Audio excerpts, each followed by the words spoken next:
Olá! Está começando o podcast que vai abrir os seus olhos. Eu sou a Aline Hack, a pesquisadora do direito que adora problematizar.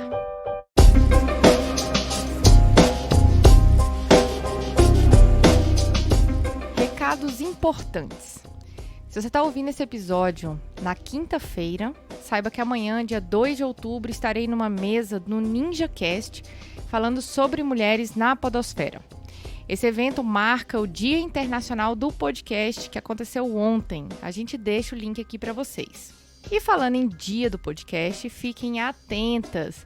Dia 21 de outubro vai rolar no YouTube uma live incrível de mulheres podcasters em comemoração ao Dia Nacional do Podcast, organizada por Ida Croft, Priscila Armani, Karin Vou e euzinha.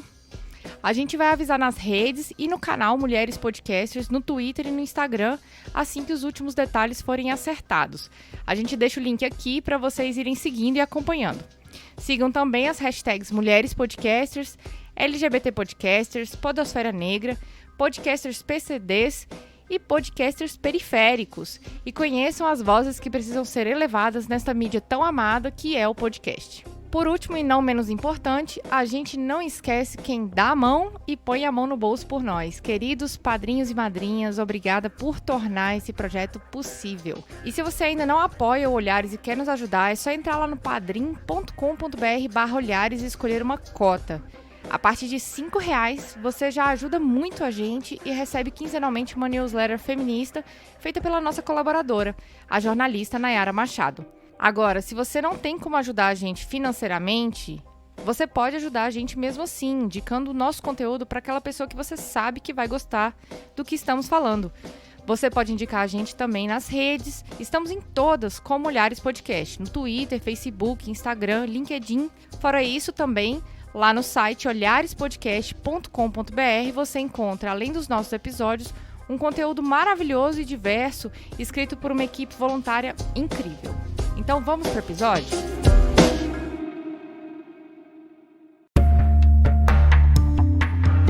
Hoje falaremos sobre feminismo negro. A gente deu o nome de feminismo negro 2.0 porque lá atrás a gente já tinha feito um episódio sobre feminismo negro de uma forma bem introdutória. Depois de 2 anos de estrada, achamos importante dar uma atualizada nesse tema com outros recortes que nós aprendemos durante nossa jornada. Termos como interseccionalidade, oxumismo, perspectivas críticas brasileiras, decolonialidade, resgate histórico e valorização de mulheres trabalhadoras estão nesse episódio. E nada melhor que uma grande amiga que pegou na minha mão nessa caminhada do Olhares e me ensinou muito sobre alteridade, respeito e inclusão nessa jornada para estar nesse episódio. Então comigo hoje está... Marjorie Chaves, sou ativista feminista negra, pesquisadora e também coordenadora do Observatório de Saúde da População Negra, vinculada ao Unesp e UNB. E juntas começamos mais um Olhares Podcast. Marjorie, que prazer estar com você aqui nesse episódio do Olhares. Para quem não sabe, esse episódio demorou exatamente 1 ano e meio para ser gravado.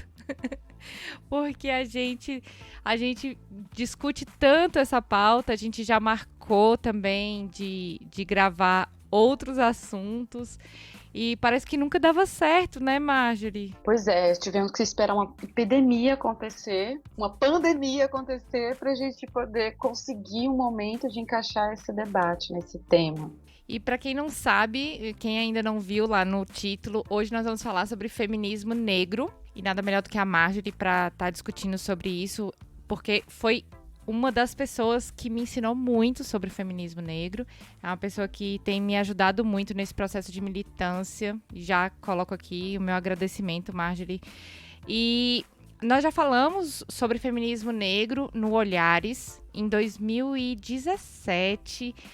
E hoje a gente vai fazer uma proposta de um episódio de feminismo negro 2.0, por isso que a gente colocou esse nome, porque a gente já fez um episódio sobre. Mas dentro desse período de 2017 para 2020, a Aline, feminista, já mudou muito.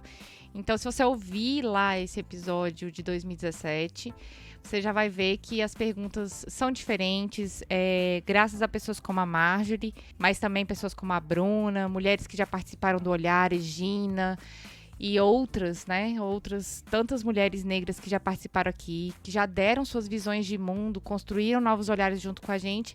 Essas mulheres também me ajudaram a construir um feminismo mais amplo, eu vou dizer, né? Um feminismo que acredita em muitos feminismos. Então, a gente está aqui para aprender também, nesse episódio sobre feminismo negro, para mostrar também que é possível a gente sair desse lugar de feminismo branco, de feminismo liberal, para estar dialogando e aprendendo com as mulheres que estão militando com outros recortes, para a gente deixar esse feminismo mais plural.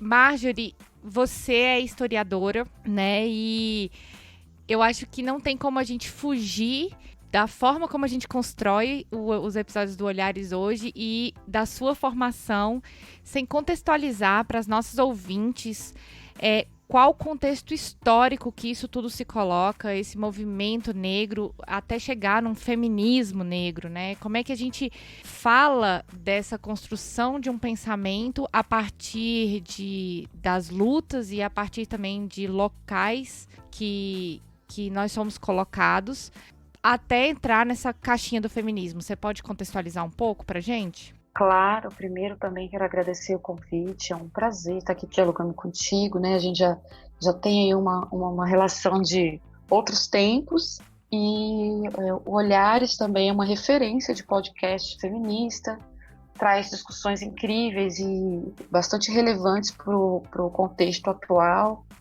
então é um prazer poder fazer essa discussão tão oportuna. Eu também, na minha própria formação, amadureci muito sobre o meu próprio feminismo negro, até o ponto de poder ser autocrítica, no sentido de perceber quais caminhos, né, que a gente tem percorrido em termos de ativismo, em termos de prática acadêmica, né, porque hoje em dia o feminismo negro ele está dentro das universidades também. A gente tem produzido conhecimento por meio desse pensamento feminista negro, né, transformando ele numa epistemologia, e isso é muito importante, isso é um dado muito relevante para o momento histórico que a gente está vivenciando hoje. Mas aí eu acho interessante, né, justamente trazendo a historicidade da própria construção do feminismo negro, é pensar que o que se convencionou a chamar de feminismo negro, ele remonta a experiências de mulheres negras na diáspora nas Américas, né? E o que é essa diáspora? Essa dispersão de africanos e africanas, ainda no período da colonização, uma dispersão forçada para o trabalho e que construiu outras experiências, e experiências de resistência. Por isso que eu acho importante a gente localizar, quando eu falo de feminismo negro, vou falar de experiências localizadas no Brasil, mas vou falar de experiências também das Américas, porque a experiência de homens e mulheres negros escravizados e seus descendentes tem a ver com essa relação com o próprio racismo. Então são relações que, embora localizadas em territórios diferentes, são muito próximas em termos de experiência. E é por isso que a diáspora é algo que a gente fala tanto e que ele é tão importante, né? Assim como o Atlântico Negro. Como é interessante a gente falar também em toda essa relação África e América por meio do Atlântico. Como que isso faz parte da nossa própria Constituição quando a gente fala de corpo-território. Pessoas que não têm território, que foram desterritorializadas, que foram afastadas de uma cultura ancestral, mas que as mantém no seu próprio corpo. Seu corpo é o seu território. E isso, para mim, tem sido cada vez mais relevante para a gente pensar essa experiência histórica. Então é isso. O que a gente chama hoje de feminismo negro, na verdade, é muito moderno, é muito recente. Ele toma como uma das principais referências o famoso discurso da Sojourner Truth, proferido no Women's Rights Convention em Ohio, nos Estados Unidos, em 1851, né, como o momento em que ela questiona, né, ela está nessa convenção de mulheres, e Sojourner fala assim: e eu não sou uma mulher? Depois de fazer todo um discurso desconstruindo a ideia de fragilidade, como que ela é associada às mulheres, mas às mulheres brancas. Então, mulheres negras não são mulheres, É interessante também ver esse ponto de partida, né? O discurso dela está disponível, enfim, em qualquer plataforma de pesquisa, mas eu acredito que os nossos referenciais, eles são bastante anteriores a isso. Eles estão localizados em Áfricas. Isso significa que as ações políticas de mulheres negras organizadas, são anteriores à própria ideia de feminismo, né? O que também nos proporciona um lugar crítico para pensar se a palavra feminismo, mesmo acrescido do negro, ele nos representa, considerando que o termo ele parte da experiência de mulheres brancas anglófonas. Eu me lembro de ver uma fala, eu assisti a uma apresentação da pesquisadora e pensadora nigeriana Yoronke Owemi, e ela fala justamente disso, né? Ela diz que nós partimos, mulheres africanas e mulheres negras da diáspora, partimos de outras referências, que era de repente interessante construir uma outra proposta com outro nome, mas isso aí é uma construção para o futuro, né? Ela até fez uma proposta, por que a gente não pode construir o Oxunismo? Oxunismo, né, que é uma referência a essa divindade iorubá, que é Oxum, aí Yalode primordial, aquela que fala por todas as mulheres.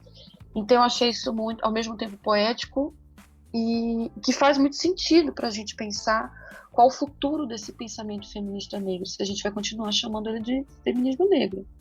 Mas por enquanto é o que temos e é o que a gente tem construído nos últimos anos e que tem se consolidado, de fato, como uma praxis e como um pensamento, uma epistemologia. E só para contextualizar, antes da gente fechar esse bloco, como pesquisadora, e aproveitando aqui essa oportunidade da gente falar sobre isso, você poderia explicar em poucas palavras o que é epistemologia e o que seria essa epistemologia negra? A epistemologia feminista negra, bom, a epistemologia é um conjunto de teorias, né? Então significa que mulheres negras, feministas negras, estão construindo pensamento, construindo seus próprios referenciais teóricos, seus próprios conceitos, suas ferramentas analíticas, considerando que as teorias de explicação e análise do social que a gente tem ainda são muito brancocêntricas, são europeizadas. Então elas não funcionam para a gente pensar a experiência de homens e mulheres negras na diáspora, assim como elas também não servem, não são suficientes para a gente pensar experiências africanas, por exemplo, de homens e mulheres africanos. Então eu acho que essa é uma das questões mais importantes do feminismo negro, essa construção desse conjunto de teorias, e isso serve para a gente explicar, por exemplo, o uso de alguns conceitos que têm se tornado bastante comuns e usuais, como a interseccionalidade, que a gente pode falar um pouquinho mais para frente. A interseccionalidade ela faz parte desse processo, né? Não que ela já não existisse antes, a interseccionalidade não foi invenção de uma pensadora. A interseccionalidade ela acaba sendo sistematizada por uma pensadora, que é a Kimberlé Crenshaw, mas ela faz parte da própria constituição do que a gente chama feminismo negro. Eu vou falar sobre isso também. Então, a epistemologia é isso, esse conjunto de teorias, esse conjunto de conceitos e ferramentas teórico-metodológicas que servem para a análise do social a partir dessa perspectiva, da perspectiva de pensadores e pensadoras negras, do pensamento negro contemporâneo e do próprio feminismo negro. Eu perguntei, porque a gente começou esse episódio falando sobre esse processo de aprendizagem e esse processo de estar dentro da academia, né? Já falei aqui no Olhares que eu atualmente estou fazendo mestrado.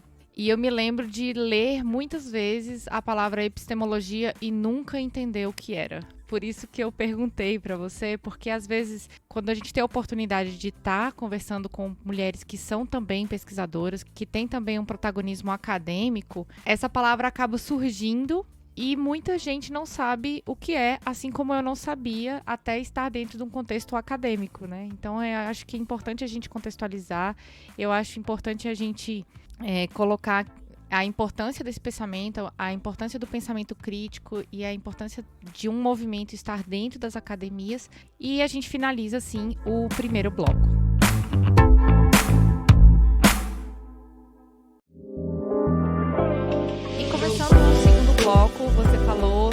praxis, você falou sobre a interseccionalidade e você também falou sobre a construção de um pensamento crítico a partir de conceitos que são criados e que são internalizados e que também são defendidos.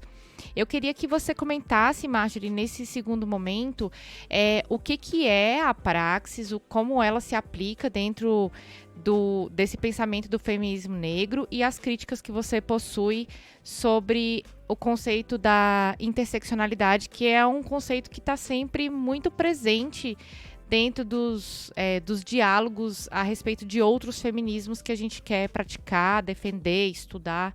Pode trazer um pouquinho para a gente? Claro, a interseccionalidade se tornou um conceito mais popular e eu acredito pelo motivo dele ser muito, muito fácil de ser compreendido. Ele é de fácil compreensão, porém difícil de ser aplicado. A interseccionalidade, ela surge enquanto um conceito ainda na década de 90.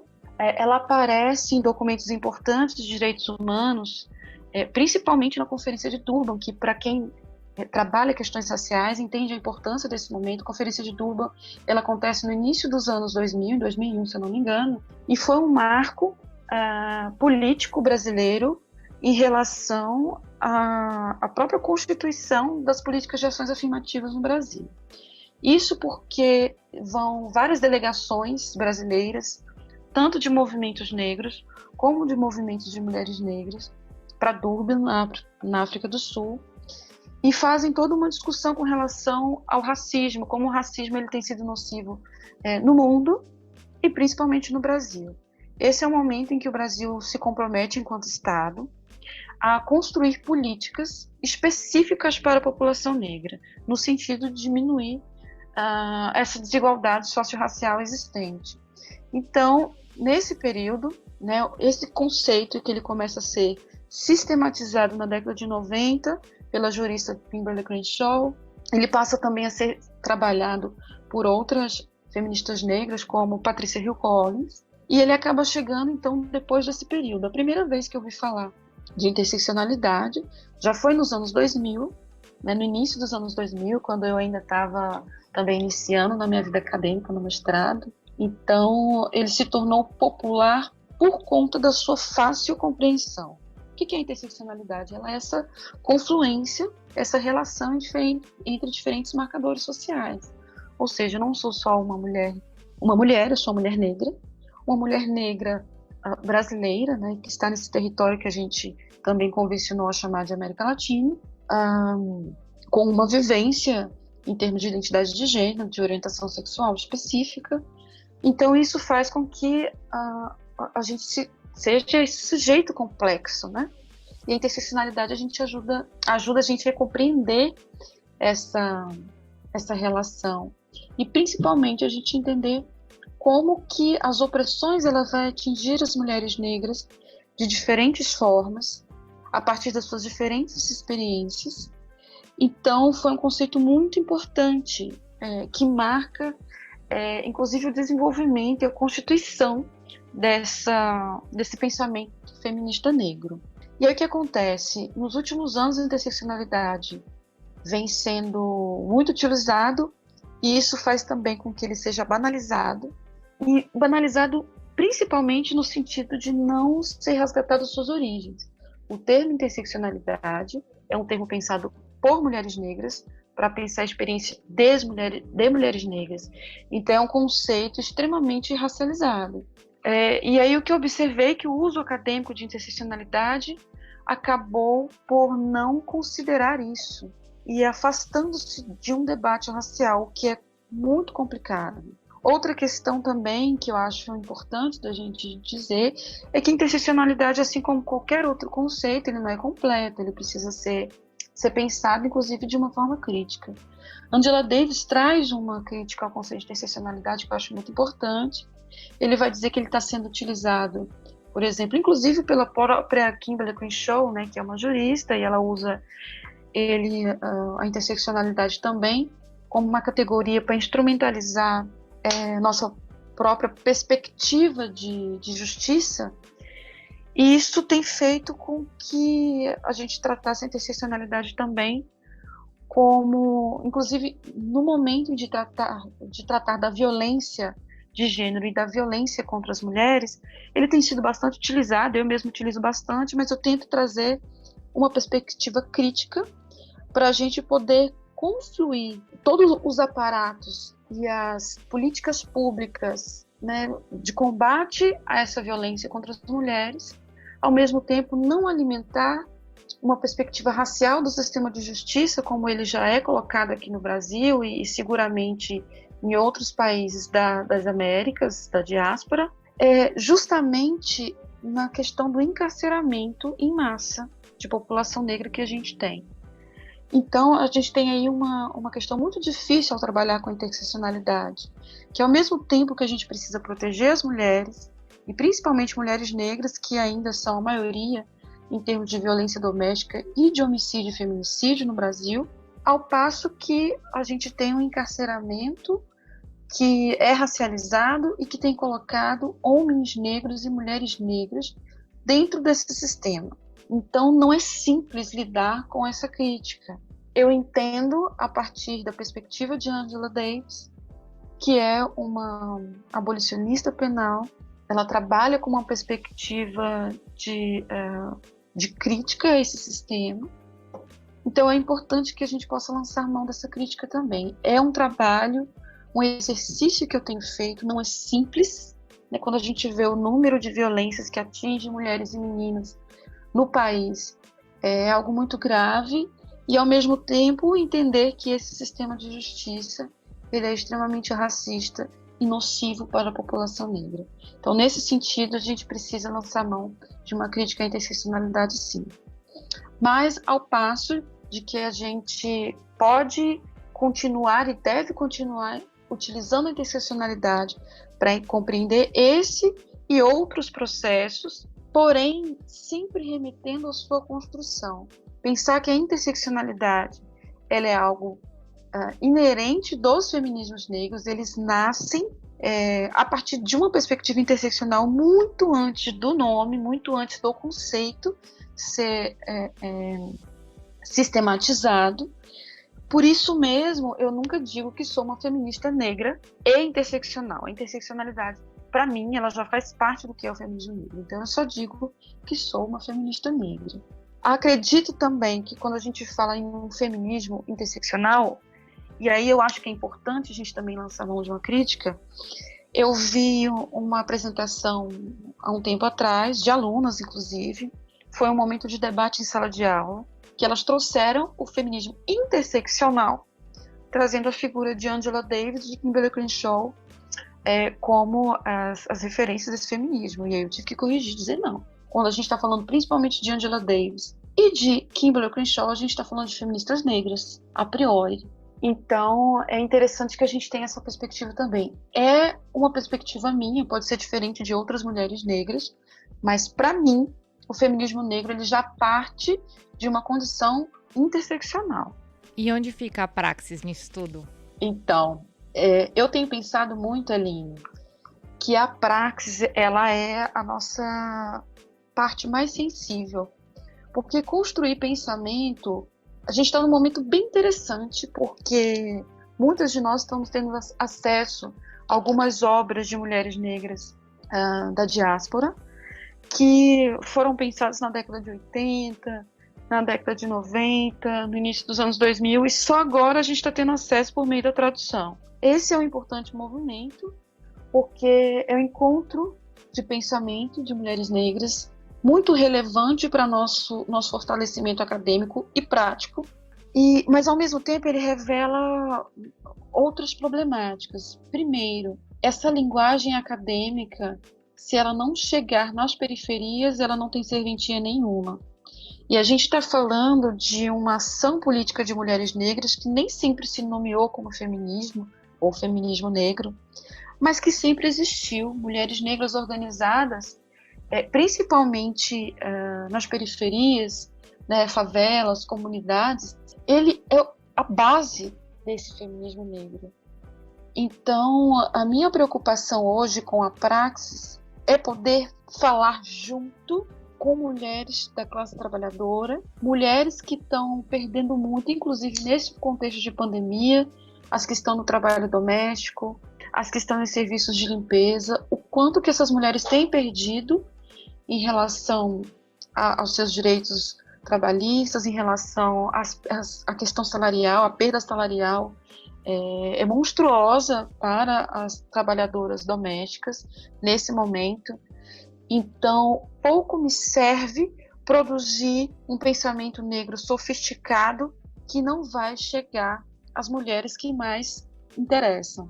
Hoje, a praxis, para mim, é um exercício difícil de ser feito, porque é importante a gente construir pensamento, construir categorias, sofisticar esse diálogo, porque mulheres negras são produtoras de conhecimento científico, porém, ele precisa chegar às mulheres de favela de alguma forma.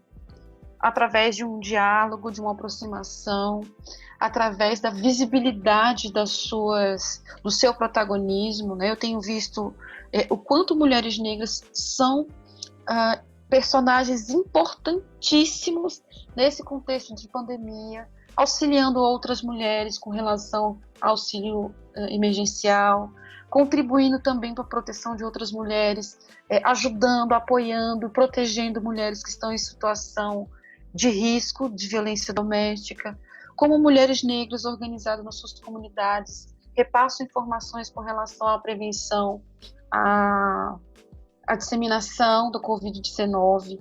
Isso, para mim, é praxis. Essa é a praxis que está na nossa forma de organização orgânica, que é muito mais do que qualquer, e me ensina muito mais do que qualquer teoria feminista negra. Nossa, obrigada por essas palavras, Marjorie. É interessante demais essa colocação que você fez, porque, para mim, hoje, como feminista, essa praxis foi o que realmente me ensinou a respeito do feminismo e que foi o que motivou a criação desse podcast, né? E que uma das visões do Olhares hoje é trazer vamos dizer assim, que uma tradução desse que você chamou de feminismo sofisticado, né, que é o feminismo acadêmico, que fala com palavras escolhidas e tudo mais, quando, na verdade, a gente também está querendo falar sobre o ponto de vista de luta, de lugar de fala de mulheres que estão aí na militância todos os dias, né? Mulheres que colocam esse feminismo que outras mulheres pesquisam, mas que não dá pra gente se desvencilhar desse diálogo também do feminismo acadêmico com o feminismo dos movimentos sociais. Inclusive, isso é uma pauta que é alimentada para a gente construir conhecimento e valorizar conhecimento de base e valorizar o conhecimento geracional, o conhecimento histórico, que muitas vezes é passado pela oralidade e às vezes não se dá o devido valor, porque não está num livro, porque não está de uma forma sistematizada e escrita, mas que é um conhecimento de muito valor, que faz a gente aprender muito, né? Que é essa praxis. Eu me lembro, você falando, e eu me lembrando de quando eu comecei a militar como feminista, e na época eu tinha uma visão muito feminista branca e feminista liberal também, e a gente vai falar aqui no Olhares ainda sobre o feminismo liberal e a necessidade da gente amadurecer dentro desse caminho de militância, dependendo, claro, do caminho que a gente vá se enveredar, né? Mas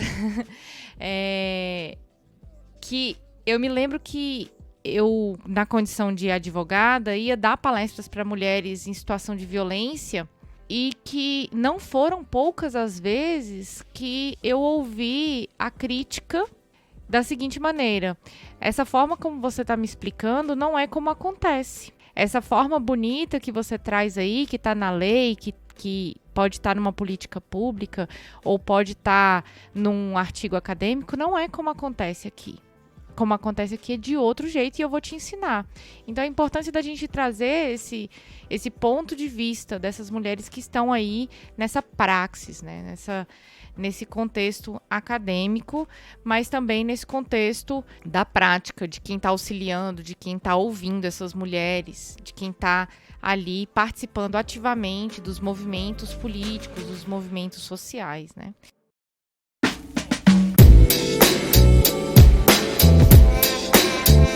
E dando início ao terceiro bloco, a gente já falou um pouquinho sobre as relações históricas, sobre o racismo histórico, sobre o racismo acadêmico, sobre a construção de novas epistemologias. No segundo bloco, a gente falou um pouco sobre a praxis, falou um pouco sobre interseccionalidade e críticas que nós devemos construir como pessoas dentro do feminismo, para no terceiro bloco a gente fazer aquela crítica que, para mim, na condição de mulher branca, foi uma crítica que veio no primeiro episódio do Feminismo Negro, e eu acho importante a gente aprofundar um pouco mais essa questão de por que é importante a gente pensar que existe um feminismo branco e um feminismo negro, por que existe essa separação, se ela é uma separação de método, se é uma separação que realmente é racista, que é racializada, né? Porque aí são dois conceitos diferentes, mas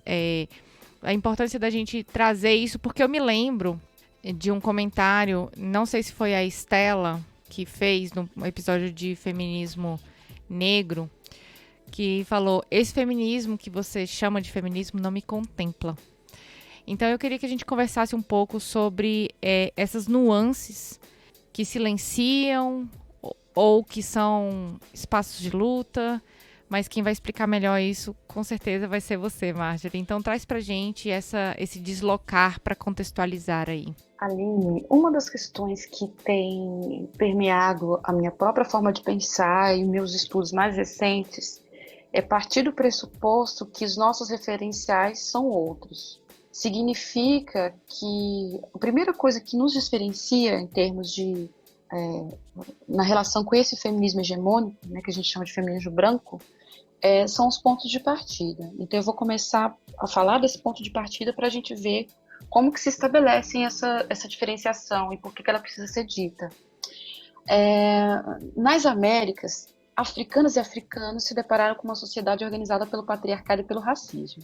Então a gente começa uma história diaspórica que já é diferenciada a partir do seu início, né? Foram obrigados a mudar de nome, era proibido manifestar sua cultura, né? Considerando os diversos povos que formam as sociedades africanas. Estou falando de sociedades seculares, né? Então a gente está falando de uma questão que é ontológica. A categoria mulher, ela foi construída a partir da ideia de outro. Mulheres como outro dos homens, incompletas, fragilizadas, subalternizadas.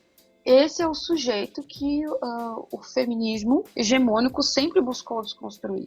Essa perspectiva, ela não faz parte da construção ontológica de mulheres negras, ao menos não deveria fazer, porque ela é construída a partir de um outro lugar que não nos pertence. Quando a gente toma, por exemplo, o pensamento da Yoronke Owemi, dessa pensadora nigeriana, ela nos fala da construção eurocêntrica dos conceitos feministas, que nada tem a ver com a experiência das sociedades africanas, das quais somos herdeiras na diáspora. Então ela vai falar que a ideia de família nuclear centrada no patriarca e na esposa subordinada, ela não faz parte, ela não faz sentido para a sociedade tradicional iorubá, por exemplo, porque não existe gênero na família tradicional iorubá. Nós somos herdeiros de uma tradição iorubá, principalmente as pessoas que são de terreiro de candomblé. Quando tomamos, por exemplo, o discurso da pensadora burkinabé sobre o Fonsomé, na obra Espírito da Intimidade, que é um livro lindo, sobre no momento em que ela vai falar de homossexualidade, ela explica que as palavras gay e lésbica não existem na sua comunidade. O que existe são os guardiães, pessoas que transitam nas suas relações, e são bastante respeitados na aldeia porque possuem uma forte conexão espiritual. Então são outras formas de ver e de se perceber que se constrói a referência de ser. Por isso que eu acho que hoje uma das minhas maiores preocupações é a gente retomar essa construção ontológica do ser mulher negra na diáspora africana nas Américas, mas tomando como referencial essa experiência ancestral, que muitas vezes ela vem manifesta pela cultura, mas ela manifesta também pela espiritualidade. Para mim, a espiritualidade ela foi essencial para repensar esse lugar. Então, quando a gente deixa, por exemplo, de ter o referencial de mulher, esse que foi construído por esse feminismo branco, esse feminismo hegemônico, a gente desloca e busca outras possibilidades de existência que não estão no discurso de fragilidade. Quando a gente pega, por exemplo, a filosofia iorubá e a gente traz os orixás para o centro, a gente vai perceber, por exemplo, que os orixás femininos, nenhuma é subalterna. Elas têm uma relação de igual para igual com os homens, em termos de partilha de poder, em termos de dons, em termos de características. E isso é algo que a gente precisa levar em consideração. Quando a gente fala, por exemplo, de experiência das Amazonas do Daomé, que a gente não viu nos livros de história na nossa formação inteira, e essa é uma das histórias de África, a gente está falando de uma sociedade formada só por mulheres que se relacionavam entre si. E a gente está falando de algo datado há muito tempo. A gente está falando de algo que remonta ao século XIX, século XVIII, século XVII, de histórias de comunidades, de histórias de mulheres desde África, que não tem nada a ver com essa perspectiva de subalternidade e fragilidade que foi construída para as mulheres brancas. Então, eu acho que essa diferenciação ela é ontológica, ela já começa no seu início a partir dos nossos referenciais. E, obviamente, que isso vai trazer impactos para as nossas demandas políticas, né? Quando a gente pensa na experiência de mulheres negras nas Américas, a gente está falando da experiência de trabalho. Então, mulheres negras, elas vieram para trabalhar e elas continuam no âmbito do trabalho. O trabalho é o que nos formou. Isso significa, então, que as reivindicações de participação no trabalho, nesse campo do público, né? A discussão, por exemplo, sobre trabalho de reprodução social, ele precisa ser feito a partir de um contexto racializado como o nosso. Foi o trabalho doméstico, por exemplo, que permitiu que mulheres brancas ascendessem às universidades, às formações científicas, acadêmicas, primeiro que mulheres negras, porque eram as mulheres negras que estavam assegurando o seu trabalho doméstico, o seu trabalho de cuidado. Então, isso para mim é fundamental. Hoje, para mim, o fulcro de uma discussão e diferenciação das experiências do feminismo negro e em relação ao feminismo hegemônico é o trabalho reprodutivo, o trabalho de reprodução social. Como que ele se apresenta de forma diferenciada para as mulheres brancas, mulheres negras e mulheres outrora racializadas. Esse é o ponto fundamental.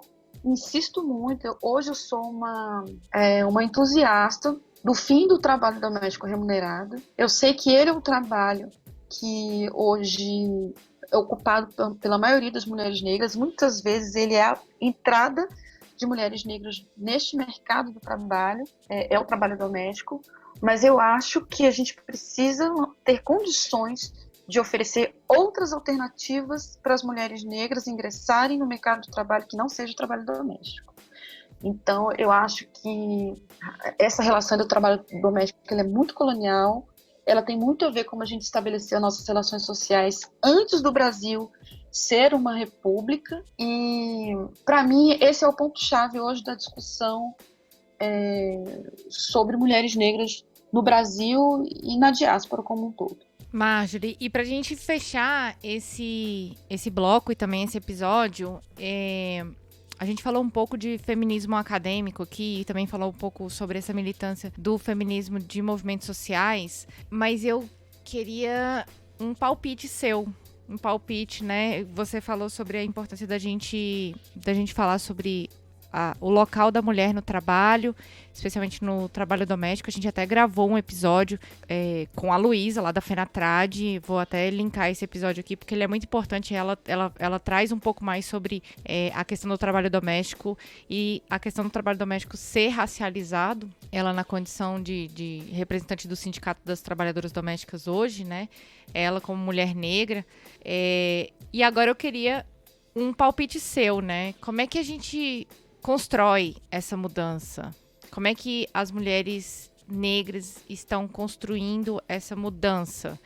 É a partir dos movimentos sociais? É a partir da política? É a partir da academia? Quais são os espaços que essas mulheres estão construindo e reivindicando esses direitos, essas políticas públicas e também esse conhecimento? Aline, sua questão é muito pertinente, porque eu acho que a mudança, né, para trazer as mulheres negras para uma situação menos opressora na qual a gente vivencia hoje, de maneira geral, é justamente ocupar vários espaços.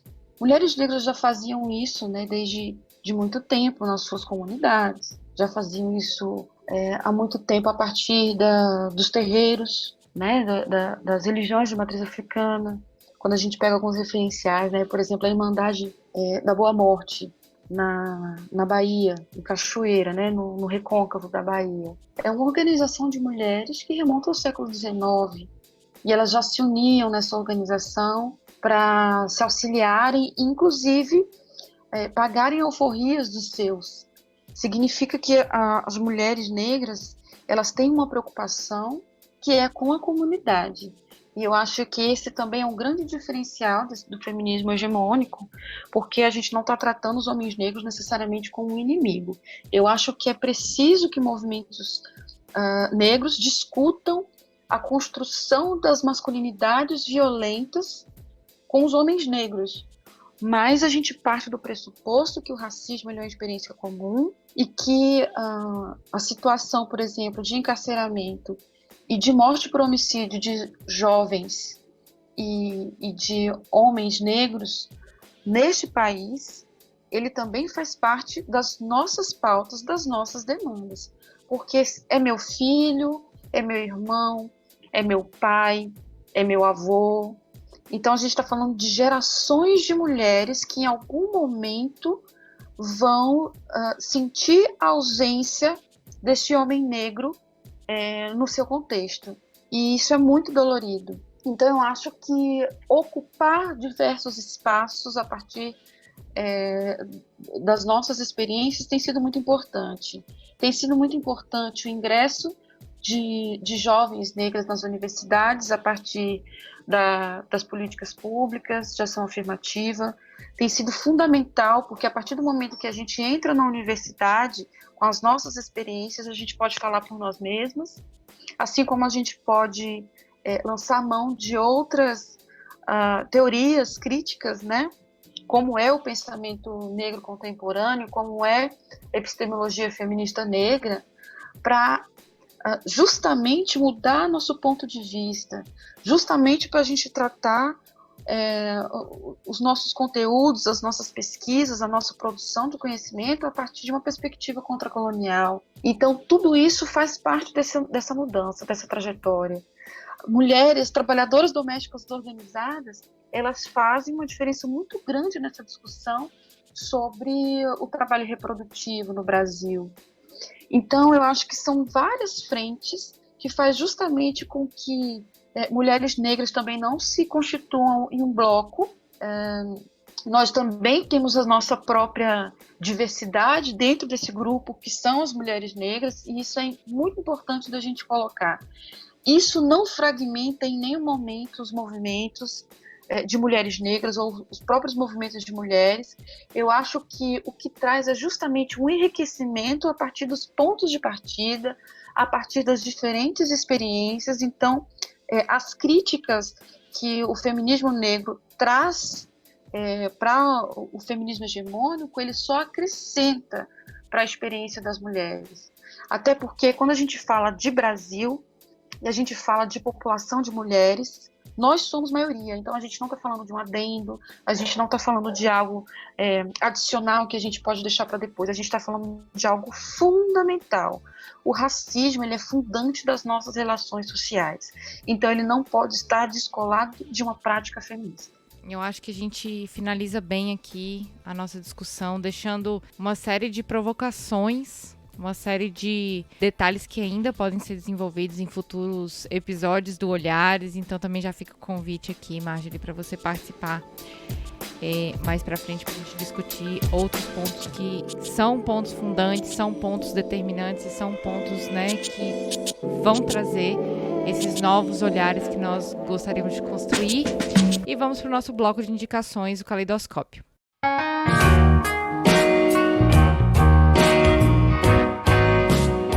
Começando o nosso bloco de indicações, eu estou colocando aqui numa bola de cristal.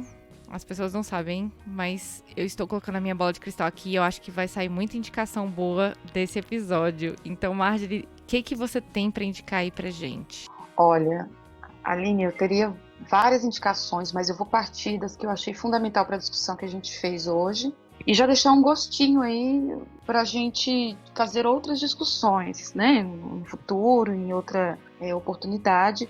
Um deles é o texto Conceitualizando o Gênero, a Fundação Eurocêntrica do Conceitos Feministas e o Desafio das Epistemologias Africanas, da Oyeronke Ewumi, né, falei dela hoje.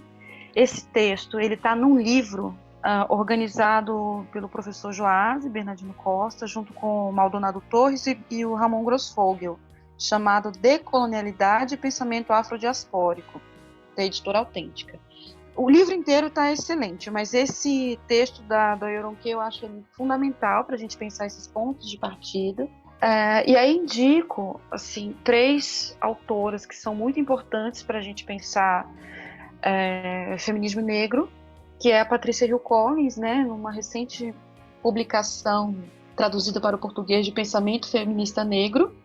Ele é dos anos 90, de 91, se eu não me engano, a primeira publicação dele em inglês, mas essa publicação é agora de 2019, da Boitempo. Também tem a recente tradução do livro Teoria Feminista, da Margem ao Centro, da Bell Hooks, também, para mim, uma das principais referências dessa crítica ao feminismo hegemônico. Esse livro, ele de todos, né, toda a obra dela, para mim, é um dos mais importantes nesse sentido. E como não poderia deixar de ser, eu não falei muito de Lélia Gonzalez, não deu tempo, né, porque a gente quer falar muita coisa, mas tem um livro que é organizado por uma editora independente, chamada Filhos de África, chamado Lélia Gonzalez, Primavera para as Rosas Negras, que é uma coletânea das suas obras. Então, eles fizeram um trabalho excelente de juntar alguns textos e publicações que estavam dispersos e transformaram em um livro. Ele é uma referência fundamental porque Lélia Gonzalez é a nossa referência fundamental de feminismo negro brasileiro, tá bom? É isso.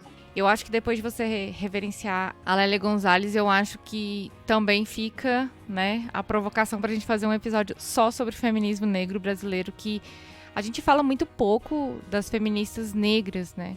Aqui no Olhares a gente já falou bastante de algumas, inclusive a minha indicação, eu vou começar por uma, que é o livro que eu li no ano passado, que se chama Racismo, Sexismo e Desigualdade no Brasil, da Sueli Carneiro. É um selo Negro Edições, é um livro muito importante.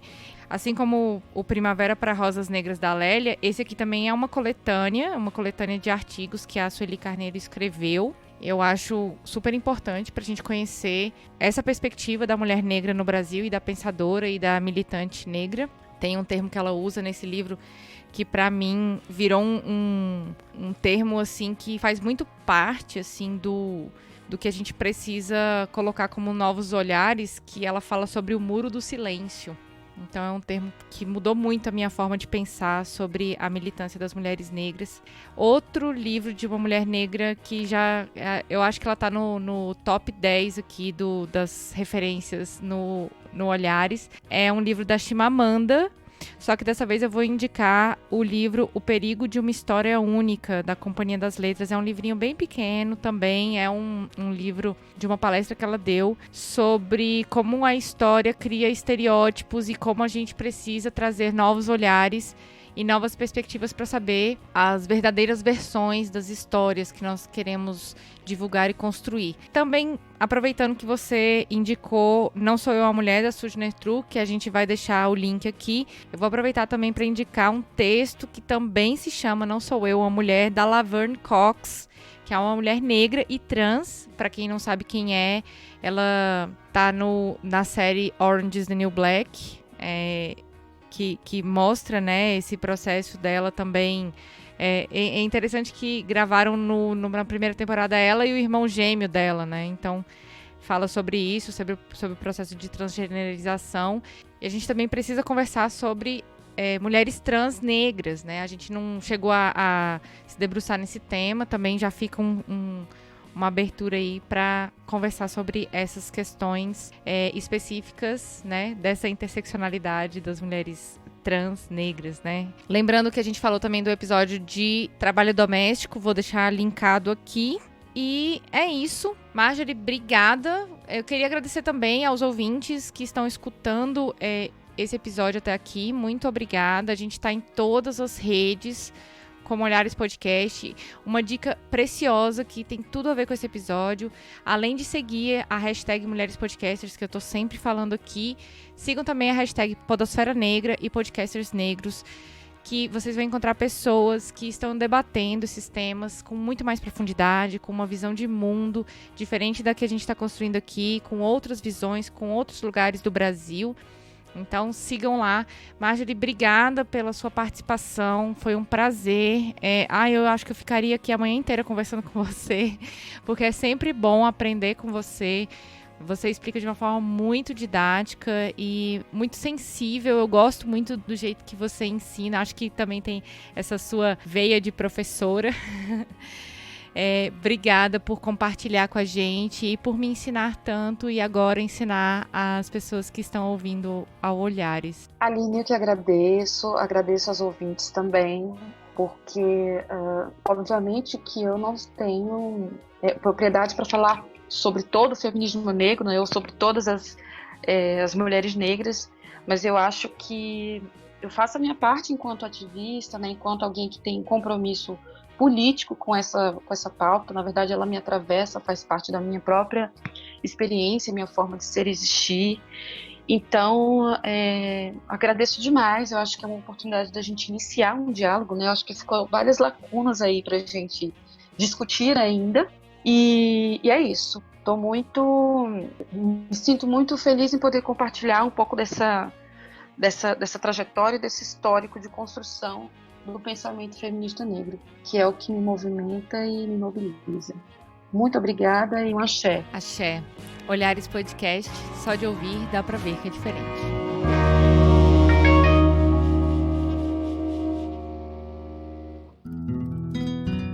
Esse podcast é uma produção Caleidoscópio Digital.